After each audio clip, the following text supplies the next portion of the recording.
Hi hello welcome back to my channel. இன்றைக்கி நம்ம பார்க்க போகிற டிஷ் பார்த்திங்கன்னா கோங்கூரா சிக்கன் கிரேவி. நல்லா ஸ்பைஸியாக டேங்கியாக சூப்பராக இருக்கும். ட்ரை பண்ணி பாருங்கள். வாங்க எப்படி செய்கிறதுன்னு பார்க்கலாம். நான் ஒரு பிடி கையளவு கோங்கூரா கீரை எடுத்து கொஞ்சோண்டு எண்ணெய் விட்டு நல்லா வதக்கிக்கிறேன். இந்த மாதிரி நல்லா ப்ரௌனிஷாக ஆகிட்டு ஒரு மாதிரி குழன்னு ஆகும். அப்போ அதை மிக்ஸி ஜாரில் மாற்றி அப்படியே வச்சுக்கோங்க. சூடாறினதுக்கப்புறம் அதை நம்ம பேஸ்ட்டு மாதிரி அரைச்சிக்கணும். அதுக்கப்புறம் அதே பேனில் எண்ணெய் ஊற்றி ஃபைனாக சாப் பண்ண வெங்காயம் நல்லா ஒரு 2 வெங்காயம் எடுத்துருக்கேன், பெரிய வெங்காயம். நல்லா போட்டு அந்த எண்ணெயிலே நல்லா வதக்கி விடுங்க. நல்லா அந்த மாதிரி ப்ரௌனாக ஆகணும். அதில் கொஞ்சோண்டு உப்பு தூவிக்கோங்க. அப்போ இன்னும் கொஞ்சம் நல்லா ப்ரௌனிஷாக சீக்கிரமாக வெந்துடும். உப்பு தூவி நல்லா கிளறி விட்டுட்டு அதுக்கப்புறம் நான் 2 தக்காளி எடுத்திருக்கேன். 2 தக்காளி நல்லா ஃபைனாக சாப் பண்ணி அதையும் அந்த வெங்காயத்தோடு போட்டு நல்லா வதக்கி விடுங்க. வதக்கி விட்டுட்டு வீட்டிலே அடித்த இஞ்சி பூண்டு பேஸ்ட், மேக்ஸிமம் வீட்டில் அரைக்கிற இஞ்சி பூண்டு பேஸ்ட்டே யூஸ் பண்ணுங்கள். வெளியே வாங்குறது வினிகர் இருக்கும்.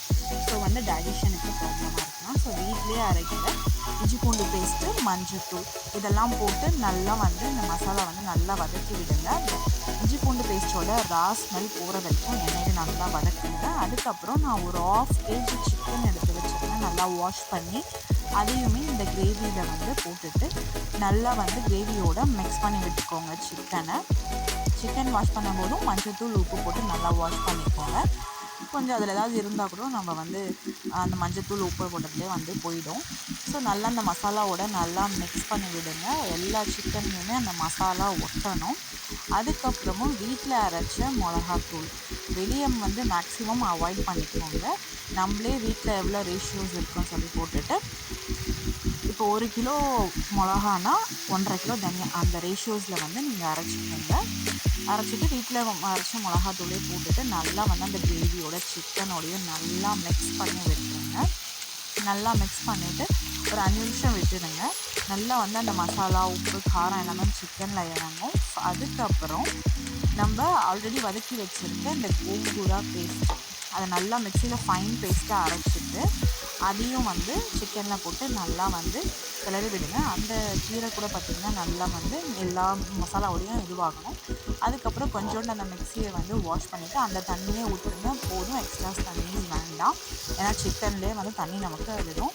அழகாக ஒரு 10 நிமிஷம் லோ ஃப்ளேம்லேயே அந்த கீரையோடையும் அந்த மசாலா, காரம், உப்பு, மஞ்சளோடையும் வேகும். அதுக்கப்புறம் இந்த மாதிரி கண்டிஷன் வந்துடும். நல்லா கிரேவி செஞ்சு வந்ததுக்கப்புறம் உங்களுக்கு இந்த நல்லா ட்ரையாக ஓகேனா ஓகே. எனக்கு கொஞ்சம் சாதத்தில் போட்டு கட்டி சாப்பிட்றது செமி கிரேவியாக இருந்தால் சூப்பராக இருக்கும்ன்றதுக்காக நான் இன்னும் கொஞ்சம் தண்ணி ஊற்றிக்கிட்டேன். இந்த ஸ்டேஜில் உப்பு, காரம் பார்த்துக்கோங்க. பார்த்துட்டு மிளகுத்தூள் மேலே தூவிட்டு ஒரு 15 நிமிஷம் ஸ்லோ ஃப்ளேமில் வச்சு எடுத்துடுங்க. ஸ்லோ ஃப்ளேம்லேயே அந்த புளிப்பான அந்த கீரை, காரம், உப்பு, இந்த மிளகோட அந்த காரம் இதெல்லாமே சேர்ந்து சூப்பரான ஒரு gongura chicken gravy, spicy and டேங்கியான சிக்கன் கிரேவி ரெடி. ஃபைனலாக ஒரு 15 மினிட்ஸ்க்கு அப்புறம் கொத்தமல்லியை தூவி ஒரு பெரட்டி சுட சுட ரைஸோட கொடுத்து பாருங்கள். இதையே திரும்பி திரும்பி கேட்பாங்க. அப்படி ஒரு சூப்பரான டேஸ்ட்டாக இருக்கும் இது Andhra special chicken spicy gongura chicken gravy.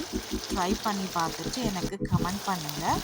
ஃபுல்லாக நல்லா கொத்தமல்லிலாம் தூவி ஒரு 5 நிமிஷம் வச்சு எடுத்திங்கன்னா சூப்பராக இருக்கும் டேஸ்ட்டு. நல்லா சுட சுட ரைஸில் மதிய டைமில், சண்டே டைமில் ட்ரை பண்ணி பார்த்துட்டு நல்லா ஃபுல்லாக சாப்பிட்டுட்டு ஒரு தூக்கத்தை போட்டு அனுப்பிச்சிங்கன்னா சூப்பராக இருக்கும். பாருங்கள், செம்மையாக இந்த கிரேவி ரெடி ஆகிடுச்சு. நாங்களும் இன்றைக்கி தான் செஞ்சோம். சண்டேஸ் என்ன செய்யலாம் சிக்கனை பார்த்தா அப்புறம் கோங்கூரா கீரையும் வீட்டில் இருந்ததால் இதை டிசைட் பண்ணியாச்சு. நல்லா இந்த மாதிரி எண்ணெய் பிரிஞ்சு வரும். ஒரு 5 நிமிஷம் வச்சு எடுத்துடுங்க. ஃபைனலாக இந்த கிரேவி ரெடி. எலும்போடு போட்டு செஞ்சிங்கன்னா இன்னும் சூப்பராக இருக்கும் சிக்கனு. இந்த கிரேவிக்கு நான் சுட சுட ரைஸில் ரெடி பண்ணி வச்சு இந்த கோங்கூரா சட்னியை மேலே போட்டு கோங்கூரா கிரேவி போட்டு எவ்வளோ வேணுமோ அந்த அளவுக்கு நீங்கள் கிரேவி கன்சிஸ்டன்சி வச்சுக்கலாம்.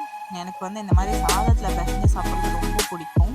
யாருக்கெல்லாம் இந்த சிக்கன் கிரேவி நைட்டோ இல்லை அப்போவே வந்து அந்த கடாயில் போட்டு சாதம் பிரட்டி சாப்பிட்றதுக்கு சொல்லி வந்து கமெண்ட் பண்ணுங்கள். அது வேறு லெவல் டேஸ்ட்டில் இருக்கும்.